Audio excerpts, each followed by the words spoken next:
Hi guys, today I am in London for the weekend and I wanted to visit some Beatles locations. I'm seeing a show tonight, so I don't have as much time to explore London as I usually do, so all the locations I'm going to today are all around where I'm staying, which is near Marylebone Station. There's 6 locations I'm going to today, and I think going to every location is going to take me about an hour, so if you don't have a lot of time in London or you don't want to do a lot of walking, I think the route I'm going to be taking today will be perfect for you if you are coming to London to visit Beatles locations. The first location I'm going to is Marylebone Station, which is the most important station for a Beatles fan because it was the area where they filmed the opening scenes for the film Hard Day's Night when they're running to get on the train, and it's the station I always get on and off of when coming to London, so it's the main station I always go to anyway. But I wanted to show you guys if you haven't seen the station.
And over here are where all the trains are.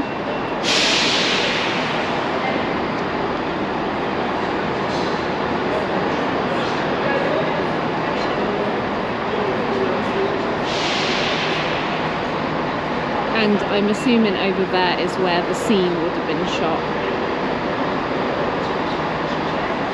I've just come down a side street to try and get away from the noise, but it's still really loud here. It's just so busy always in London. But the next location I'm going to is Marylebone Registry office, and the reason I'm going here is because this is where Paul and Linda got married in 1969. He also got married to his 3rd wife Nancy here as well, and Ringo and Barbara also got married at this registry office. So we're going to go there next.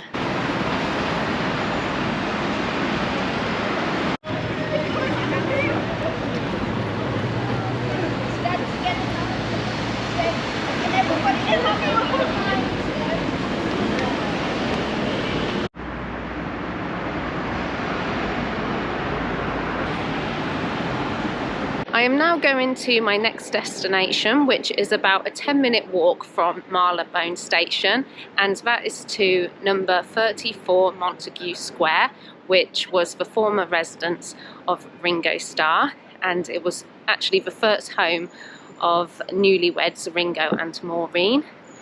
He also leased the home out to Paul McCartney. Jimi Hendrix also lived there, and it was also the first London home of John Lennon and Yoko Ono. I actually came across this house by accident a few years ago. I decided to take a different route in London and go down some quieter streets where it was a little less busy, and I just happened to see the blue plaque that's on the building, which was unveiled by Yoko in 2010. And yeah, I was really surprised that it was so close to Marylebone Station because I actually never realised that before. I'm here at the house already. It actually feels a little less than 10-minute walk from the station. It's just one straight road. But unfortunately, just outside the house is some scaffolding and it's blocking the blue plaque a little bit, which is a bit annoying because it's never been there before every time I've come. There's the house. Like I said, it's a little shame that the scaffolding's there.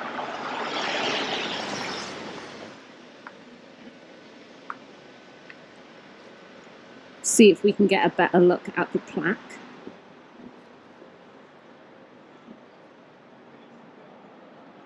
And there's the blue plaque.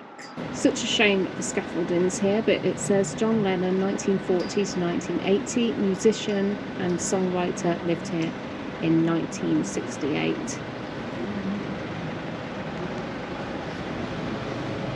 Just seen that there's some stickers here as well on the fence. This is Imagine and John Lennon. John and Yoko didn't live here for very long, but it was where they did the cover for the Two Virgins album.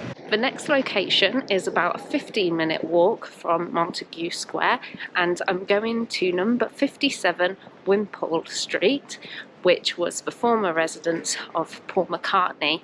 It's where he stayed in 1963, and it was the home of his girlfriend's, Jane Asher's, family, and he stayed there for around about 3 years and composed some of the Beatles' biggest hits, including I Want to Hold Your Hand and Yesterday.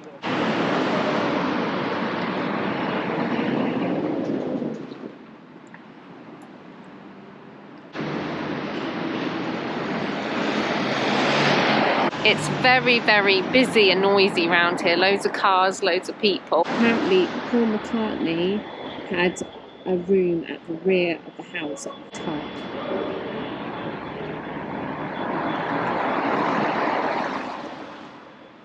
But it was also in the basement, which was Jane Asher's mother's music room, that he composed some of his songs as well. I've now arrived at Baker Street, which was about a 10 to 15-minute walk from Wimpole Street, and I will now show you why I've come to Baker Street. There's two destinations I'm going to here. I am now at 94 Baker Street, and here once stood the Apple Boutique, which was a store, and it was open in 1967 and closed in 1968, so it's no longer here, but there is a plaque. And just up there on the building is the blue plaque. It says John Lennon, George Harrison worked here, and it was those two members that were here when the store first opened. The shop was one of the first business ventures by the Beatles' Apple Courts, but this is what the building looks like now. It's a shame that the boutique didn't last very long. It went bankrupt and just stayed open for about a year, unfortunately. But we're now going to the Beatles Store, which is just down the road, a few minutes walk from there, and it's probably the most visited shop for me in London. I've been here so many times. A lot of my Beatles collection, a lot of the stuff in that collection came from this store. And here we are at the Beatles Store. It is said that it has the biggest range of Beatle merchandise.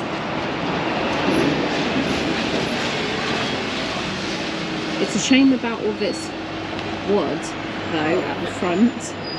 Again, this isn't normally here when I've come before.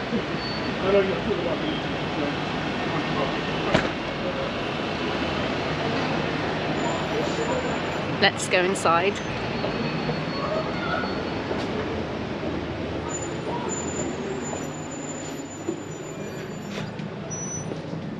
Hello there. Hello.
hotel now, and like I said, the hotel is right next to Marylebone Station, which took me about 5 minutes to get here from the Beatles Store, so it's very close to Marylebone Station. I picked up 2 things from the Beatles Store.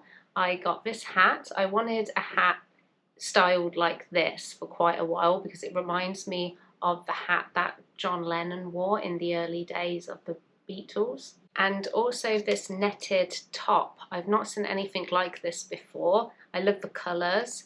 It's them in their Sergeant Pepper outfits.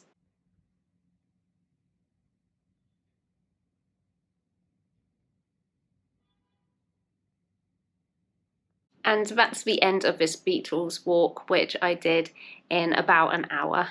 Thank you very much for watching this video. I really hope you enjoyed it. Please subscribe if you want to see more from me, and I'll see you in my next video.